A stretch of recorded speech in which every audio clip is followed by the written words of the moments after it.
Rose ಬಂದುಬಿಟ್ಟು ಎಲ್ಲರಿಗೂ ಇಷ್ಟ ಆಗೋಂಥ ಫ್ಲವರು. ಅದನ್ನು ಸಿಂಪಲ್ಲಾಗಿ ಹೇಗೆ ಬಿಡಿಸ್ಬೋದು ಅಂತ ಇವತ್ತು ನೋಡ್ಕೊಂಡು ಬರೋಣ.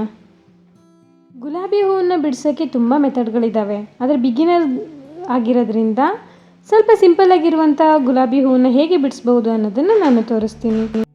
ವಾಟರ್ ಕಲರಲ್ಲಿ wet on wet method, wet on dry method ಅಂತೆಲ್ಲ ಇದೆ. ಅಂದರೆ ಸ್ವಲ್ಪ ನೀರನ್ನ ಸ್ವಲ್ಪ ಲೈಟ್ ಲೇಯರನ್ನ ಫಸ್ಟ್ ಹಾಕ್ಕೊಂಬಿಟ್ಟು ಅದ್ರ ಮೇಲ್ಗಡೆಯಿಂದ ಡಾರ್ಕಾಗಿ ಹಾಕೋದು, ಅಥವಾ ಬಾರ್ಡರನ್ನ ಹಾಕ್ಕೊಂಬಿಟ್ಟು ಫಿಲ್ ಮಾಡೋದು. ಇವಾಗ ನೋಡಿ, ಒಂದು ಮೆಥಡಲ್ಲಿ ನಾನು ಲೈಟ್ ಲೇಯರ್ನ ಹಾಕ್ತಾಯಿದ್ದೀನಿ. ಅದು ಸ್ವಲ್ಪ ಡ್ರೈ ಆದಮೇಲೆ ಇನ್ನೊಂದು ಲೇಯರ್ನ ಹಾಕ್ತೀನಿ. ನೀವು ಎಷ್ಟು ಫ್ಲವರ್ಸ್ನ ಬಿಡಿಸ್ತೀರಾ ಅನ್ನೋದ್ರ ಮೇಲೆ ಬ್ಯಾಕ್ಗ್ರೌಂಡನ್ನು ಹಾಕ್ಕೊಳ್ಳಿ. ಹಾಗೆ ಇನ್ನೊಂದು ಮೆಥಡ್ಗೆ ಹೋಗೋದಾದರೆ ನಾನು ಬಾರ್ಡರ್ನ ಹಾಕ್ಕೊಳ್ತಾ ಇದ್ದೀನಿ. ನೀವು ಪೆನ್ಸಿಲ್ ಕೂಡ ಯೂಸ್ ಮಾಡ್ಕೋಬಹುದು. ಪೆನ್ಸಿಲ್ನ ಯೂಸ್ ಮಾಡಿಕೊಂಡು ಅದರೊಳಗಡೆ ಫಿಲ್ ಮಾಡ್ತಾ ಬರಬಹುದು, ಇಲ್ಲ ಹಾಗೆ ಡೈರೆಕ್ಟ್ಲಿ ಕೂಡ ಮಾಡಬಹುದು. ಇದು ಫ್ರೀ ಹ್ಯಾಂಡ್ ಅಂತ ಕನ್ಸಿಡರ್ ಆಗುತ್ತೆ. ಕೆಲವೊಂದು ನೋಡಿದ್ರೇ ಅದು ರೋಸ್ ಅಂತ ಅನಿಸುತ್ತೆ, ಕೆಲವೊಂದುಗಳಿಗೆ ಡೀಟೇಲ್ ಬೇಕಾಗಿರುತ್ತೆ. ಆವಾಗ ಈ ರೀತಿಯಾಗಿ ನೀವು ಬಾರ್ಡರ್ ಹಾಕ್ಕೊಳ್ಳೋದ್ರಿಂದ ಅದರೊಳಗಡೆ ಡೀಟೇಲ್ಸನ್ನು ಫಿಲ್ ಮಾಡೋಕ್ಕಾಗತ್ತೆ. ಸೊ ಲೇಯರಲ್ಲಿ ಏನು ಇಂಪಾರ್ಟೆಂಟ್ ಆಗುತ್ತೆ, ಶ್ಯಾಡೋಸು, ಮಿಡ್ ಟೋನು ಮತ್ತು ಒಂದು ಹೈಲೈಟ್, ಆ ಥರ ಕಾನ್ಸೆಪ್ಟ್ಗಳಿದ್ದಾವೆ. ಅವುಗಳನ್ನ ನೀವು ತೋರಿಸ್ಕೊಟ್ರೆ ಅದು ರಿಯಲಿಸ್ಟಿಕ್ ಆಗಿ ಫೀಲ್ ಆಗುತ್ತೆ. ಬ್ಯಾಕ್ಗ್ರೌಂಡನ್ನು ಫಸ್ಟ್ ಹಾಕ್ಕೊಂಡು ಆಮೇಲೆ ಕೂಡ ಬಿಡಿಸ್ಕೋಬೋದು, ಇಲ್ಲ ಬ್ಯಾಕ್ಗ್ರೌಂಡನ್ನು ಆಮೇಲೆ ಕೂಡ ಹಾಕ್ಕೋಬೋದು.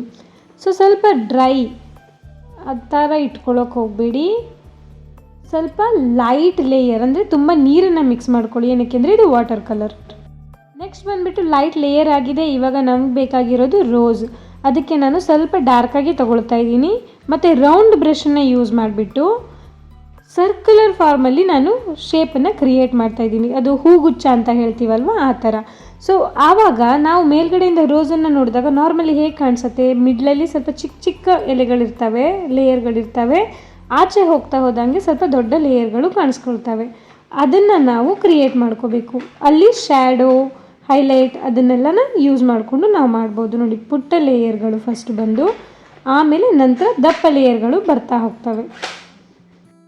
ನಾವು ರೌಂಡ್ ಬ್ರಷ್ ಯೂಸ್ ಮಾಡೋದ್ರಿಂದ ಅದು ಒಂದು ದಪ್ಪ ಲೇಯರ್ನ ಕ್ರಿಯೇಟ್ ಮಾಡೋದಕ್ಕೂ ಹೆಲ್ಪ್ ಆಗುತ್ತೆ. ಸ್ವಲ್ಪ ಥಿನ್ ಲೈನನ್ನು ಕೂಡ ಬ್ರಷ್ನ ಎಡ್ಜನ್ನು ಯೂಸ್ ಮಾಡ್ಕೊಂಡ್ಬಿಟ್ಟು ಕ್ರಿಯೇಟ್ ಮಾಡೋದಕ್ಕೂ ಕೂಡ ಹೆಲ್ಪ್ ಮಾಡ್ತವೆ. ನಾನಿಲ್ಲಿ ಪರ್ಪಲ್ ಶೇಡನ್ನು ಕೂಡ ಯೂಸ್ ಮಾಡ್ತಾಯಿದ್ದೀನಿ. ಅದು ರೆಡ್ ಜೊತೆ ಮಿಕ್ಸ್ ಆಗಿಬಿಟ್ಟು ನನಗೆ ಒಂಥರ ಶೇಡ್ ಕೊಡುತ್ತೆ. ಸೊ ನೀವು ಕೂಡ ಆ ರೀತಿಯೇ ಮಾಡ್ಕೋಬೋದು. ಇನ್ನು ಎಲೆಗಳನ್ನು ಬಿಡಿಸೋದಕ್ಕೆ ಕೆಲವೊಂದು ಮೆಥಡ್ಗಳಿದ್ದಾವೆ. ಇದು ಸಿಂಪಲ್ ಆಗಿಯೇ ಇರುವಂಥದ್ದು. ಬ್ರಷ್ನ ಎಡ್ಜಿಂದ ಸ್ಟಾರ್ಟ್ ಮಾಡಿಬಿಟ್ಟು ಅದನ್ನು ಪೇಪರ್ ಮೇಲೆ ಪ್ರೆಸ್ ಮಾಡೋದ್ರಿಂದ ಅದು ಒಂದು ದಪ್ಪ ಶೇಪ್ ಕ್ರಿಯೇಟ್ ಆಗಿ ಎಲೆಯನ್ನು ಕ್ರಿಯೇಟ್ ಮಾಡುತ್ತೆ. ಸೊ ಆ ರೀತಿಯಾಗಿ ಮಾಡ್ಕೋಬೋದು. ಇಲ್ಲಾಂದರೆ ನೀವು ಪೆನ್ಸಿಲ್ ಸ್ಕೆಚ್ ಹಾಕ್ಕೊಂಡಿದ್ದೀರಾ ಅಂದರೆ ಅದ್ರೊಳಗಡೆ ಫಿಲ್ ಮಾಡ್ಕೊತಾ ಹೋಗ್ಬೋದು. ಇದು ಸಿಂಪಲ್ ಮೆಥಡ್. ಇದನ್ನು ಗೋಶಲ್ಲಿ ಕೂಡ ಯೂಸ್ ಮಾಡ್ತಾರೆ. ಸ್ಟಾರ್ಟಿಂಗ್ ಕಲಿಯೋವಾಗ ತುಂಬಾ ಹೈಫೈಗೆ ಹೋಗಬೇಕಂತ ಯಾವ ನೆಸೆಸಿಟಿನೂ ಇಲ್ಲ. ನೀವು ಪ್ರಾಕ್ಟೀಸ್ ಮಾಡೋದ್ರ ಮೇಲೆ ಹೋಗುತ್ತೆ. ಇದನ್ನು ನೀವು ಕಲಿತಾ ಬೇರೆ ಬೇರೆ ಥರದ ರೋಸ್ ಫ್ಲವರ್ ಅಥವಾ ಬೇರೆ ಯಾವುದೋ ಸೂರ್ಯಕಾಂತಿ ಅದನ್ನೆಲ್ಲ ಕೂಡ ಬಿಡಿಸ್ಕೋಬೋದು. ಬ್ಯಾಕ್ಗ್ರೌಂಡ್ ಕಲರ್ನ ಕೂಡ ಚೇಂಜ್ ಮಾಡ್ಕೋಬೋದು. ಆದರೆ ತುಂಬ ನೀರನ್ನು ಆಲ್ರೆಡಿ ಡ್ರಾ ಮಾಡಿರೋ ರೋಸ್ಗಳ ಮೇಲೆ ಹಾಕಕ್ಕೆ ಹೋಗಬೇಡಿ, ಅದು ಬ್ಲೆಂಡ್ ಆಗಿಬಿಡುತ್ತೆ. ಇದು ವಾಟರ್ ಕಲರ್ ಆಗಿರೋದ್ರಿಂದ ಬ್ಲೆಂಡಿಂಗ್ ಚಾನ್ಸಸ್ ತುಂಬ ಇದೆ. ತುಂಬಾ ಲೈಟ್ ಲೇಯರ್ನ ಯೂಸ್ ಮಾಡ್ಕೊಳ್ಳಿ. ಲ್ಯಾಂಡ್ಸ್ಕೇಪ್ ಪೇಂಟಿಂಗ್ ಇನ್ನೂ ನೋಡಿಲ್ಲ ಅಂದರೆ ಈಗಲೇ ಹೋಗಿ ನೋಡ್ಕೊಂಡು ಬನ್ನಿ. ನನ್ನ ಚಾನಲಲ್ಲಿ ಇದೆ, ಅದನ್ನು ಫುಲ್ ಡೀಟೇಲ್ ಆಗಿ ಎಕ್ಸ್ಪ್ಲೇನ್ ಮಾಡಿದ್ದೀನಿ. ಅದರಲ್ಲಿ ಪೇಪರ್ಗಳ ಬಗ್ಗೆ ಕೂಡ ಹೇಳಿದ್ದೀನಿ. ಇನ್ನು ಬಂದುಬಿಟ್ಟು ಅನದರ್ ರೋಸ್ ಫ್ಲವರಲ್ಲಿ ನಮಗೆ ಮೇನ್ ಆಗಿ ಇಂಪಾರ್ಟೆಂಟ್ ಆಗೋದು ಡೀಟೇಲ್ಸ್. ಅದಕ್ಕೆ ಮಿಡ್ ಟೋನ್ ಅಂತ, ಶ್ಯಾಡೋ, ಅವುಗಳನ್ನೆಲ್ಲ ನಾವು ಕ್ರಿಯೇಟ್ ಮಾಡ್ಕೋಬೇಕಾಗತ್ತೆ. ಲೇಯರ್ಗಳನ್ನ ಡಿಫ್ರೆನ್ಷಿಯೇಟ್ ಮಾಡೋದು ಅಂತ ಹೇಳ್ತಾರಲ್ಲ, ನಿಮಗೆ ಒಂದು ಲೇಯರ್ ಬಿಟ್ಟು ಇನ್ನೊಂದು ಲೇಯರು ಗೊತ್ತಾಗಬೇಕು. ಅದಕ್ಕೆ ನಾವೇನು ಮಾಡ್ಬೋದು, ಸ್ವಲ್ಪ ಡಾರ್ಕಾಗಿ ಮಾಡೋದಕ್ಕೆ ನಾನು ಇಲ್ಲಿ ಪರ್ಪಲ್ನೇ ಯೂಸ್ ಮಾಡ್ತಾಯಿದ್ದೀನಿ. ನೀವು ಬೇಕಾದರೆ ಬೇರೆ ಕಲರ್ಗಳನ್ನ ಶ್ಯಾಡೋಕ್ಕೋಸ್ಕರ ಯೂಸ್ ಮಾಡ್ಕೋಬೋದು. ರೆಡ್ ಜೊತೆ ಮಿಕ್ಸ್ ಆಗಿರೋದ್ರಿಂದ ಅದು ಶ್ಯಾಡೋನ ನನಗೆ ಕೊಡ್ತಾಯಿದೆ. ಹೈಲೈಟಿಗೆ ರೆಡ್ಡೇ ತುಂಬ ಚೆನ್ನಾಗಿ ಕಾಣಿಸುತ್ತೆ. ಅದು ನೀವು ರೆಫರೆನ್ಸ್ ಇಮೇಜ್ಗಳಿದ್ದರೆ ಅವುಗಳನ್ನ ನೋಡ್ಕೊಳ್ಳಿ, ಎಲ್ಲಿ ಶ್ಯಾಡೋ ಹಾಕಬೇಕು. ನಾರ್ಮಲಿ ಲೇಯರ್ನ ಕೆಳಗಡೆ ಶ್ಯಾಡೋಗಳು ಇರ್ತವೆ, ಅವುಗಳನ್ನ ಸ್ವಲ್ಪ ಲೇಯರ್ನ ಹಾಕ್ಕೊಂಬಿಟ್ಟು ಬ್ಲೆಂಡ್ ಮಾಡ್ಕೊಂಬಿಟ್ರೆ, ಬ್ಲೆಂಡ್ ನೀಟಾಗಿ ಸ್ವಲ್ಪ ಮಾಡ್ಕೊಂಬಿಟ್ರೆ ನಿಮಗೆ ಅಲ್ಲಿ ಅದು ಲೇಯರ್ ಆಗಿ ಕಾಣಿಸುತ್ತೆ. ಇನ್ನೊಂದು ಪಾಯಿಂಟ್ ಏನಂದರೆ, ಇಲ್ಲಿ ವಾಟರ್ ಕಲರಲ್ಲಿ ನೀವು ತುಂಬ ಥಿಕ್ಕಾಗಿ ಕಲರ್ನ ತೊಗೊಳ್ಳೋ ಅವಶ್ಯಕತೆ ಇಲ್ಲ. ನಾನು ಯಾಕೆ ಹೀಗೆ ತೋರಿಸ್ತಾ ಇದ್ದೀನಿ ಅಂದರೆ, ಈ ಮೆಥಡು ನಿಮಗೆ ಎಕ್ರೆಲಿಕ್ ಮತ್ತು ಗೋಶಲ್ಲಿ ಕೂಡ ಯೂಸ್ ಆಗುತ್ತೆ.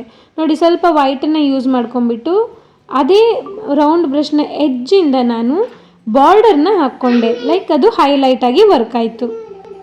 ಈ ಮೆಥಡನ್ನು ನೀವು ಬೇರೆ ಮೀಡಿಯಮ್ಮಲ್ಲಿ ಕೂಡ ಯೂಸ್ ಮಾಡ್ಕೋಬೋದು.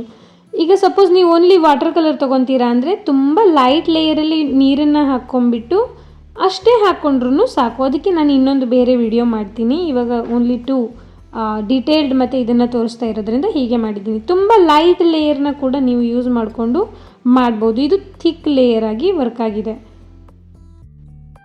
ಇಲ್ಲಿ ಎಲೆಗಳ ಡಿಸೈನ್ನ ನಾವು ಸ್ವಲ್ಪ ಬೇರೆ ಥರ ಮಾಡೋಣ, ಅಂದರೆ ಡೀಟೇಲಾಗಿ ತೊಗೊಳ್ಳೋದು. ಇದು ಫ್ರೀ ಹ್ಯಾಂಡ್ ಆಗಿರೋದ್ರಿಂದ ನಾನು ಹಾಗೆ ಬಿಡಿಸ್ತಾ ಇದ್ದೀನಿ. ನೀವು ಪೆನ್ಸಿಲ್ ಸ್ಕೆಚ್ಚನ್ನು ಹಾಕ್ಕೊಂಡಿದ್ರೆ ಅದರೊಳಗಡೆ ಫಿಲ್ ಮಾಡ್ಕೊಂಡು ಹೋಗಿ. ಇವುಗಳನ್ನೆಲ್ಲ ನೀವು ಫೈನಲ್ ಪೀಸ್ ಅಂತೀರೋ ಅಥವಾ ಪ್ರಾಕ್ಟೀಸ್ ಪೀಸ್ ಅಂತೀರೋ ನಂಗೆ ಗೊತ್ತಿಲ್ಲ, ಆದರೆ ಇವುಗಳೆಲ್ಲ ನಿಮಗೆ ಬ್ಲೆಂಡಿಂಗು, ಕಲರ್ ಕಾಂಬಿನೇಷನ್ಗಳನ್ನ ಕಲಿಯೋದಕ್ಕೆ ಹೆಲ್ಪ್ ಆಗ್ತವೆ. ಇವುಗಳಿಗೂ ಮುಂಚೆ ನಿಮಗೆ ಪೆನ್ಸಿಲ್ ಸ್ಕೆಚಿಂಗನ್ನು ಪ್ರಾಕ್ಟೀಸ್ ಮಾಡ್ಕೊಳ್ಳಿ. ತುಂಬಾ ಪ್ರಾಕ್ಟೀಸ್ ಬೇಕು. ಪೆನ್ಸಿಲ್ ಸ್ಕೆಚಿಂಗ್ ಒಂದು ಸಲ ನೀವು ರೂಢಿ ಮಾಡ್ಕೊಂಡ್ಬಿಟ್ರೆ ವಿತೌಟ್ ಇರೇಸರ್ ನೀವು ಎಷ್ಟು ಟ್ರೈ ಮಾಡ್ತೀರಾ, ಎಷ್ಟು ಚೆನ್ನಾಗಿ ಬರುತ್ತೆ, ಆವಾಗ ಡೈರೆಕ್ಟ್ಲಿ ಬ್ರಷಿಂದ ನೀವು ಈ ಥರ ಡ್ರಾಯಿಂಗ್ಗಳನ್ನ ಮಾಡ್ಕೋಬೋದು. ಹೂವು, ಪ್ರಾಣಿ, ನೇಚರ್ ಇವುಗಳೆಲ್ಲ ಒಂಥರ ಪೋರ್ಟ್ರೇಟ್ ಥರ ಅಲ್ಲ.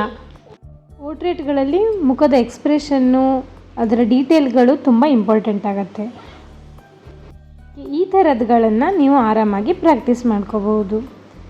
ಇಷ್ಟ ಆಯಿತು ಅಂತ ಅಂದ್ಕೊತೀನಿ. ಇಷ್ಟ ಆದರೆ ಪ್ಲೀಸ್ ಸಬ್ಸ್ಕ್ರೈಬ್ ಮಾಡಿ, ಲೈಕ್ ಮಾಡಿ, ಕಮೆಂಟಲ್ಲಿ ತಿಳಿಸಿ. Thank you very much for watching.